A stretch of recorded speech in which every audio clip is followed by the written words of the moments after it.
लोकांना माहिती होतं पैठण क्षेत्रामध्ये जे संत आहेत, श्रीमंत आहेत, ते माझ्या नाथ महाराज आहेत। मग एका ब्राह्मणाच्या मुलीचा विवाह करायचा होता। विवाह करायचा, त्याला गरज होती महाराज पैशाची। परिस्थिती नाजूक होती या ब्राह्मणाची। पत्नीने सांगितलं, अहो विवाहाचं मुहूर्त त्या ठिकाणी काढलेला आहे, सगळ्या काही गोष्टी झालेल्या आहेत, ऐका एवढी त्या ठिकाणी पाहुणे मंडळी येईल, पाहुणे मंडपामध्ये आल्यानंतर त्यांचं असं स्वागत करायचं। मुलीला विवाहासाठी ज्या वेळेला सगळी तयारी केली जाईल, कपाट, कूलर, हा सगळ्या गोष्टी, चमच्यापासून ते मोठ्या मोठ्या वस्तू जेवढ्या असतात त्या सगळ्या काही द्यायच्या बरं का। आता या सगळ्या गोष्टी सांगते ती पत्नी कुणाला? आपल्या पतीला, म्हणजे मुलीच्या बापाला सांगत असते। पण या सगळ्या गोष्टींना सत्यात उतरवण्याचं काम कोण करत असतो? बाप करत असतो। कारण हिला चमच्याची सुद्धा किंमत माहिती नसते। दुकानामध्ये जाऊन ती फक्त म्हणत असते, हे घ्यायचं, ते घ्यायचं, ते घ्यायचं, हे घ्यायचं, पण चमच्याची तरी किंमत माहिती असते का आपल्याला? या सगळ्या गोष्टी करण्यासाठी बापाला त्या ठिकाणी सामोर जावं लागतं। तो म्हणतो, खरं आहे तुझं, पण आता पैसे लागतील याच्यासाठी। मग काय करावं? मी जरा नाथ महाराजांकडे जाऊन येतो। मी असं ऐकलं की ते सगळ्यांना मदत करतात।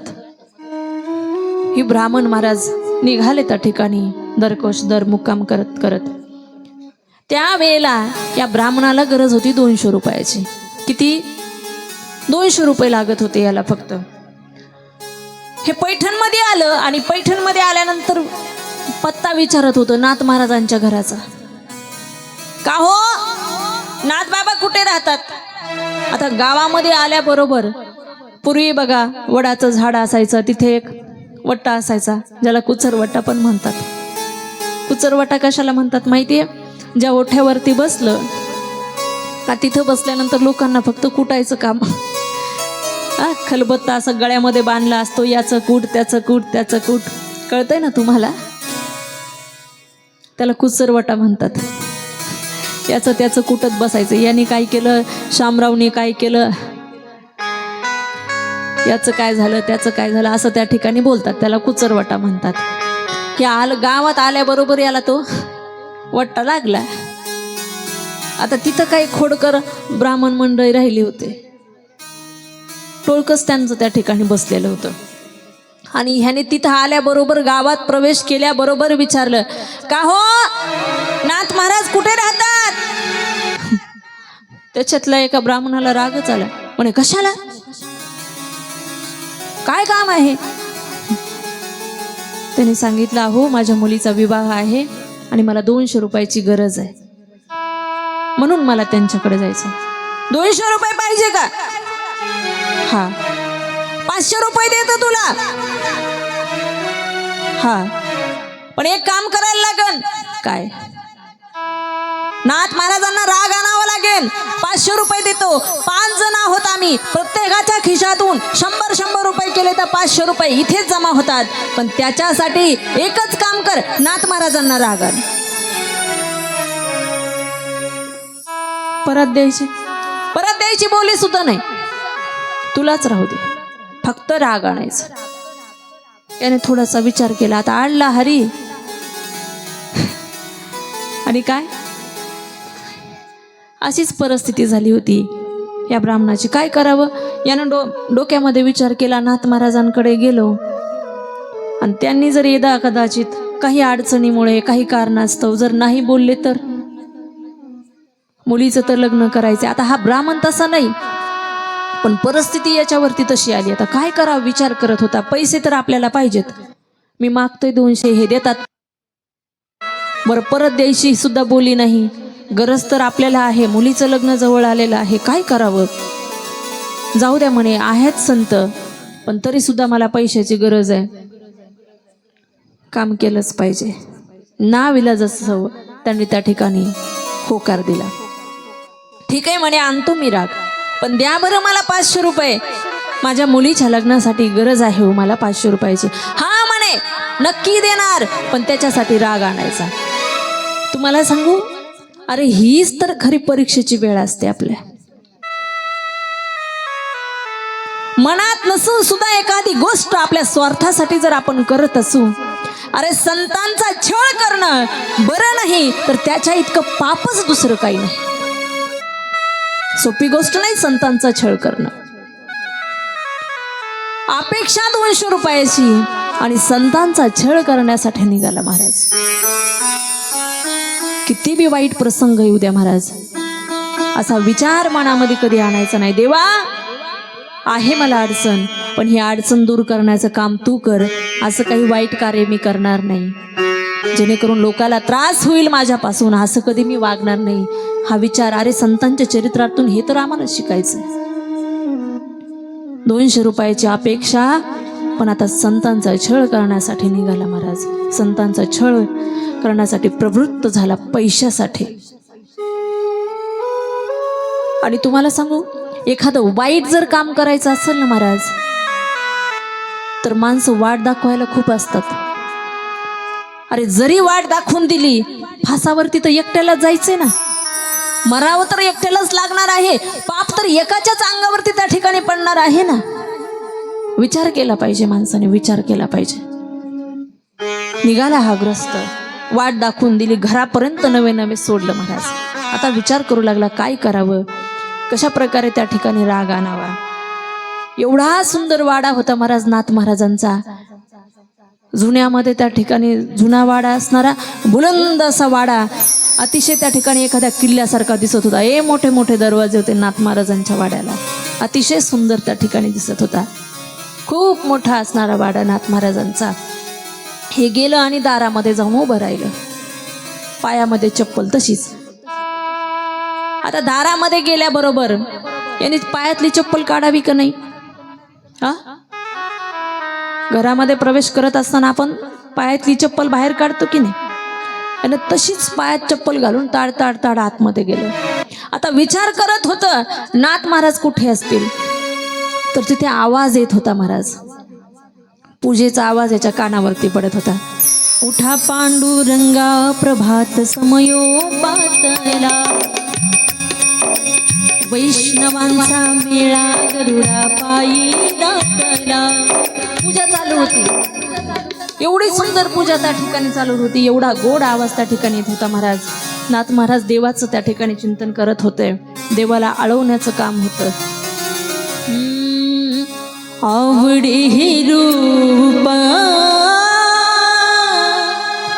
गोजरे सगुण, आवडे हे रूप गोजरे सगुण, सगुण विठ्ठला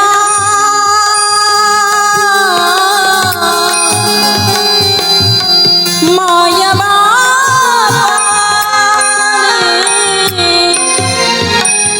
आवडे हे रूप गोजरे सगुण, आवडे हे रूप गोजरे सगुण, आवडे हे रूप गोजरे सगुण, आवडे हे रूप गोजरे सगुण.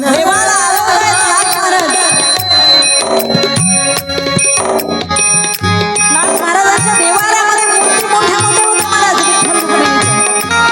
सुंदर असणारा देवारा नाथ महाराजांचा.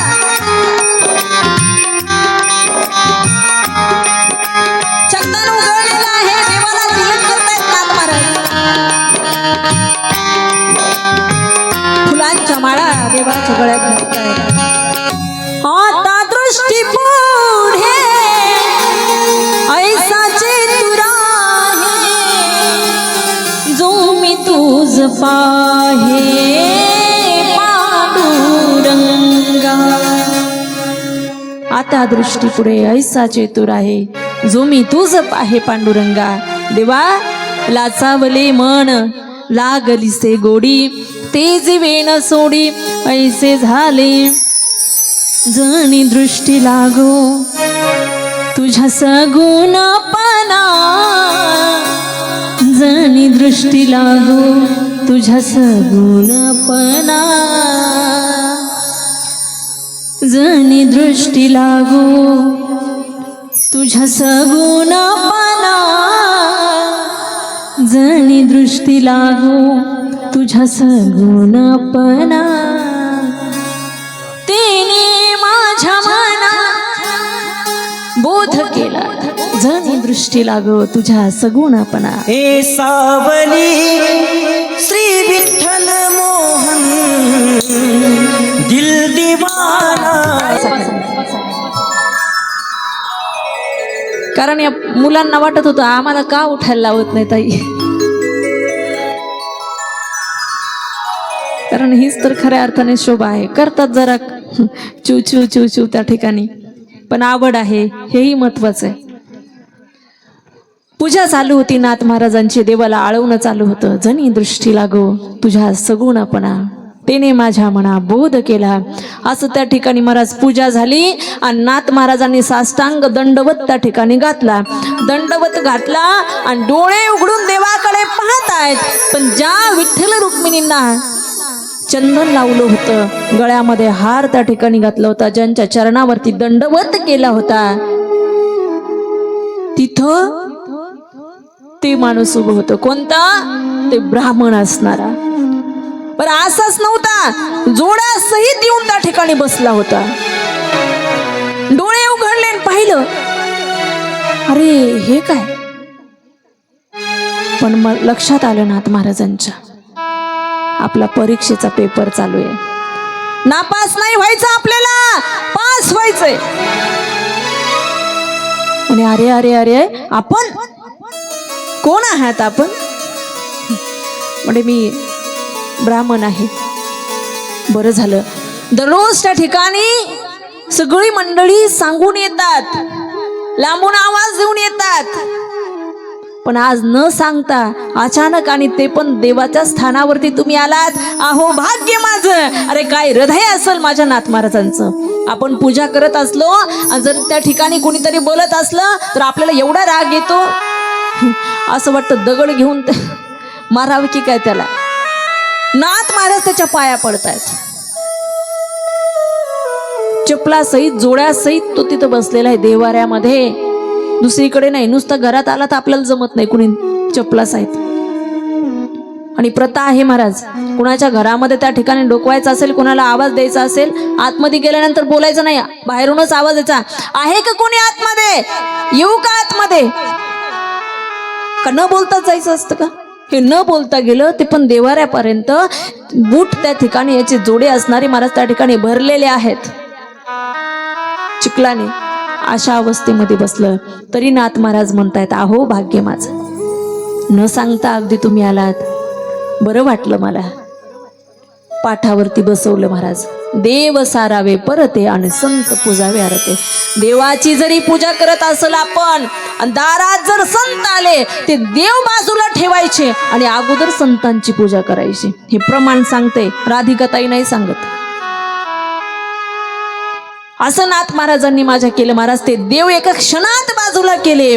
तो पाठ जो देवाचा होता तो या माणसाला दिलेला आहे. बसवलं त्याच्यावरती. पत्नीला सांगितलं, गिरजा काकी ताट आणा, पाणी आणा तांब्यामध्ये, पूजा करायची, अतिथी देव भव. पाठावरती बसवलं. आता याला कसं तरी वाटत होतं, वाईट वाटत होतं, पण राग आणायचा होता ना महाराज. याला ते 500 रुपये दिसत होते. याला वाटलं पहिला प्रयोग तर फेलच गेला आपला. यांना काहीच त्या ठिकाणी राग आला नाही. काय करावं विचार करत होतं मनामध्ये. नाथ महाराज ती जोडे जे होते का चिखलाने भरलेले, ते स्वतःच्या हाताने काढतात, स्वतःच्या हाताने पाय धुतले, गंध अक्षदा फूल त्या ठिकाणी वाहिले. आणि ज्या ठिकाणी बैठक बसण्याची आहे त्या ठिकाणी बसवलेलं आहे. पाद्यपूजा झाली, तिथे बसवलं आणि गिरजा काकींना आवाज दिला, गिरजा काकी आज आपलं भाग्य आहे बरं का, आपल्याकडं पाहुणे आलेत, त्यांच्यासाठी काहीतरी गोडधोड स्वयंपाक करा. आता नाथ महाराजांच्या घरी दररोज देवाला पुरणपोळीचा नैवेद्य होता. नाथ महाराज काही सामान्य नव्हते. पण तरी नाथ महाराज सांगतायत पुरणपोळीचा सुंदर असा गोडधोड काहीतरी स्वयंपाक बनवा. हे न सांगता आले सुंदर. मग गिरजा काकीनी म्हटले जी बनवते बरं का. ती काय आपल्या बायकांसारखी नव्हती. झालं का तुमचं सुरू? आले कुणाला नाही तर घेऊन इकडे लागले आम्हाला काम सांगायला.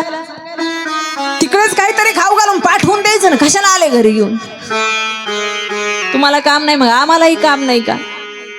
अरे आपल्याला एक दिवस त्या ठिकाणी स्वयंपाक करायचं म्हणतं तर जीवावर येतं. पण नाथ महाराजांच्या घरी दररोज 20 ते 25 लोक जेवायला असायचे असं म्हणतात. आणि सगळ्यांना पुरणपोळीचा नैवेद्य, त्या पुरणपोळीचं जेवण असायचं. देवाला रोज पुरणपोळीचा नैवेद्य असायचा. स्वयंपाक चालू होता. वास एवढा सुंदर येत होता महाराज स्वयंपाकाचा. एवढा सुंदर स्वयंपाक करत होते गिरिजा काकी, काय सांगू तुम्हाला. एवढा सुंदर वास येत होता. याची लाळ जिभीमध्ये, लाळ त्या ठिकाणी गोटाळतोय. तोंडातून पाणी याच्या बाहेर येत होतं. नाथ महाराज म्हणले भूक लागली का? नाही म्हणे, वासच एवढा सुंदर येतो स्वयंपाकाचा, काय सांगू. आपला स्वयंपाक त्या ठिकाणी बघायला गेलं ना, चवही नसते, खाऊही वाटत नाही. एका गावामध्ये मी जेवायला गेले. बघा कुठे कुठे कसं असतं, जीव वाढण्याची एखाद्याला इच्छा असते तर स्वयंपाक चांगला नसतो. मीठ आहे तर मिरची नाही त्या भाजीला, आणि मिरची आहे तर मीठ नाही असं त्या ठिकाणी. आणि वाढायला तर एक नंबर. कुठे कुठे सगळा स्वयंपाक चांगला असतो, एवढी हाताला चव असते. पण वाढायला बसलं, अर्धी वाढू का, चतकर वाढू का, ताटातलीच उचलून घेऊ, एवढा चिंगूसपणा. एका गावामध्ये आम्ही जेवायला बसलो. तसं आपल्या कडगावचं सांगत नाही बरं. गावामध्ये जेवायला बसलो तर आम्ही, एवढा सुंदर स्वयंपाक केला होता. अतिशय गोड स्वयंपाक केला होता.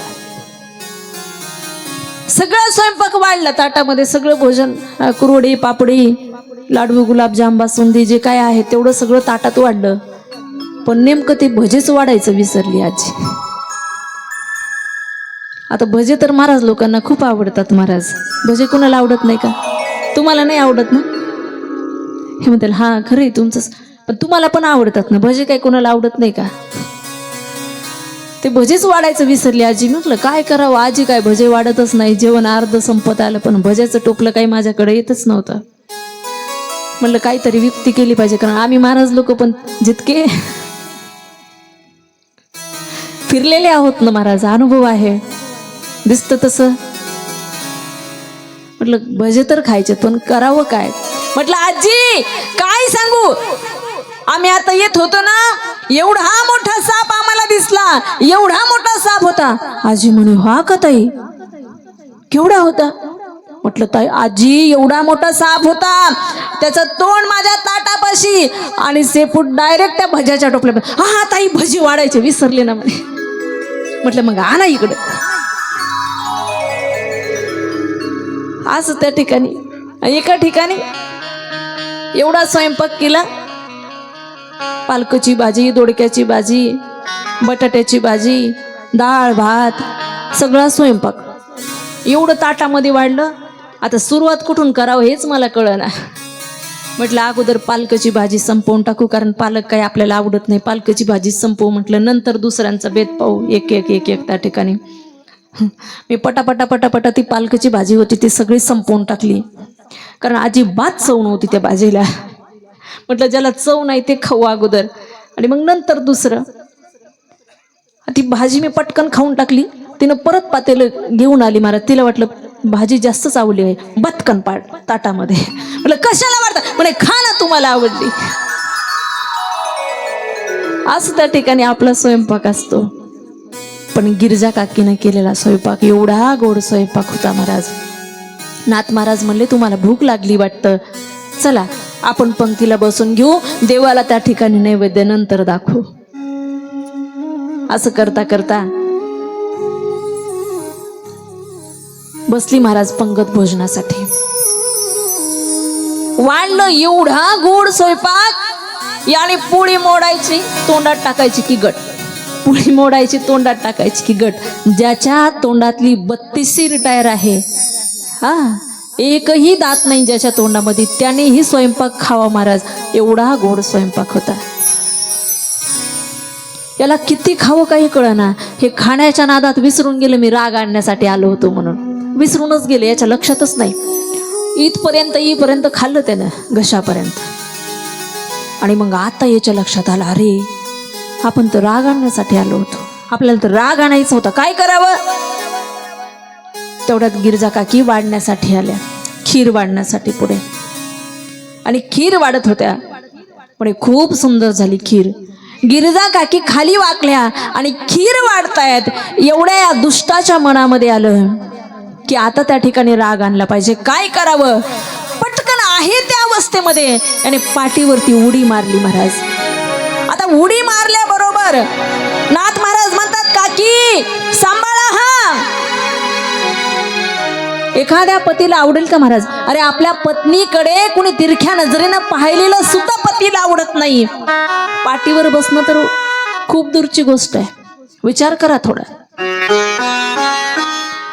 तेवढ्यामध्ये काकीची उद्गार आहे, नाथ विचार नका करू, टेन्शन नका घेऊ, मला चांगली सवय आहे आपल्या हरिपंडिताला पाठीवरती घ्यायची आहे. एवढंच आहे, हरिपंडित थोडा लहान बाळ आहे आणि हे माझं मोठं बाळ आहे, तुम्ही नका टेन्शन घेऊ. पत्नी असावी तर माझ्या नाथ महाराजांच्या पत्नीसारखी. आता त्या ठिकाणी ओळखलं महाराज, नाथ महाराजांनी ही त्या ठिकाणी परीक्षाच होती, हाही परीक्षेचाच पेपर होता. टचकन पाणी आलं महाराज त्याच्या डोळ्यामध्ये. अरे जी स्त्री आपल्याला भोजन वाढत असते ती त्यावेळेला पत्नी असू द्या, बहीण असू द्या, कोणी चुलती असू द्या, कोणतंही नातं असू द्या, पण जेवण वाढत असताना त्या स्त्रीचं नातं आपल्या बरोबर एका आईचं नातं असतं. आई ही आपल्या बाळाला पोटभर जेवण घालत असते आणि ती स्त्री कोणतीही असली ज्यावेळेला जेवण वाढते ती आपली आई असते. आणि आईला जर त्या ठिकाणी अशा दृष्टीनं अशा त्या ठिकाणी आईवरती जर कोणी अन्याय करत असेल तर ते देवाला सुद्धा सहन होत नसतं. या ब्राह्मणाच्या लक्षात आलं, अरे 200 रुपयाच्या लालचे पोटे मी त्या ठिकाणी संतांचा छळ केला. नाथ महाराजांना एवढंही करून राग नाही आला. गडबडा लोळायला लागला पायावरती आणि रडायला लागला, नाथ महाराज मला क्षमा करा, मला माफ करा, चुकलं माझं. गिरिजा काकी क्षमा करा हो मला, मी आता ताई आहे, नराधम आहे, चूक झाली माझ्याकडून मोठी. गिरिजा काकी म्हणतात, नका माफी नका मागू, लेकरू आहात आमचं. जसं हरिपंडित माझा मुलगा आहे तशीच तुम्हीही आमचं लेकरू आहात, नका माफी मागू. काकी चुकलो मी, माझ्या मुलीचा विवाह करायचा होता, 200 रुपयाची लालसा मनामध्ये होती. मला सांगितलं होतं लोकांनी जर तू राग आणलास तर आम्ही तुला 500 रुपये देऊ. नाथ महाराज म्हणले, अहो तुला 500 रुपये भेटणार आहेत का? ठीक आहे म्हणे, हे घे माझ्याकडून 200 रुपये, तुला 200 रुपये पाहिजे होते ना, हे 200 रुपये घे आणि चल म्हणे, ते 500 रुपये मी तुला मिळवून देतो. थोडंसं बाहेर आणलं, कारण हे जी लोक बसली होती बाहेर वाट पाहत की आता नाथ महाराजांना राग येणार, आता नाथ महाराज रागवणार, आता त्या ठिकाणी नाथ महाराजांना राग येईल. पण राग आलाच नव्हता. मग नाथ महाराजांनी तसंच याला हाताला धरलं, फरफडत आणलं, कारण त्यांच्या समोर रागवून दाखवायचं होतं ना. मग त्या ठिकाणी रागवायला थोडंसं सुरुवात केली, थोडंसं नाटक केलं. मग ते म्हणे, द्या आता 500 रुपये. मी याला रागवलो, नाथ महाराज म्हणले 500 रुपये याला द्या. म्हणजे तेही 500 रुपये मिळवून दिले आणि स्वतःही 200 रुपये दिले. परोपकारासाठी संत असतात महाराज, उपकार करतात जगावरती. असे अनेक कथा माझ्या नाथ महाराजांच्या आहेत.